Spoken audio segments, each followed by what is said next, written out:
This story happened a long time ago when I was still pretty young. My family and I went to visit some relatives who lived in rural Kentucky, an area on the outskirts of the city, surrounded by a deep forest. My parents often went there on weekends to drink and relax, while I spent time with my cousins. Since these visits usually lasted late into the night, we often slept over. Let me set the scene.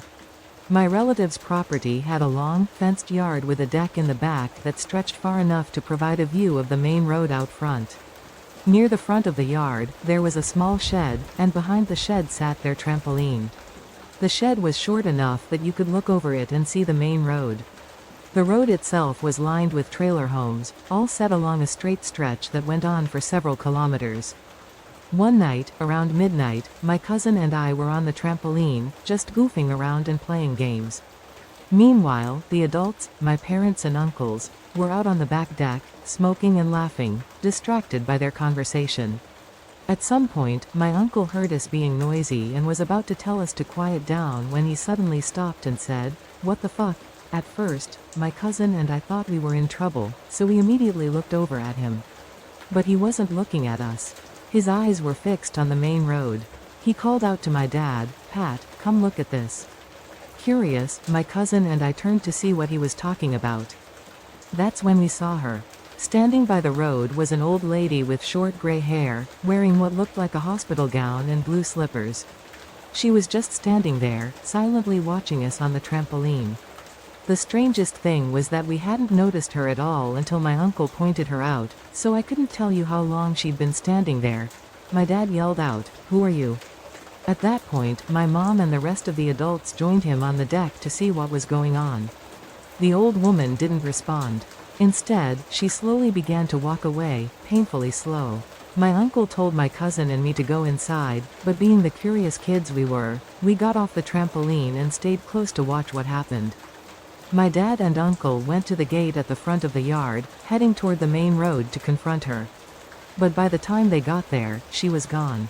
Disappeared. My uncle said, "Wait, where did she go?" I was confused, so I stepped out to the road to see for myself, but she was nowhere to be seen.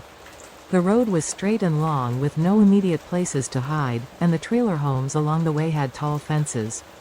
For someone as old and slow as her, it didn't make sense that she could vanish like that. My dad called out, "Is anyone there?" But there was no response. At that moment, the unease settled in, and I started to feel genuinely scared. We went back inside, and my dad and uncle tried to make sense of what had just happened. My uncle, who lived there, said he'd never seen her before and didn't recognize her at all. When they asked if we had noticed her earlier, we said no but mentioned the hospital gown and slippers. It struck us all as odd. Why would an elderly woman, dressed like that, be wandering around so late at night in a rural area known for coyotes? It didn't add up. If she lived nearby, surely she'd stay on her deck or in her home at that hour. Then my uncle mentioned something that made things even stranger. There was a mental hospital not too far away, though it was still quite a walk, especially for someone her age. They speculated she might have escaped, which could explain the hospital gown. Maybe she had dementia and wandered off? But even then, the fact that she disappeared in under a minute without a trace didn't make sense. To this day, I'm not sure what we saw.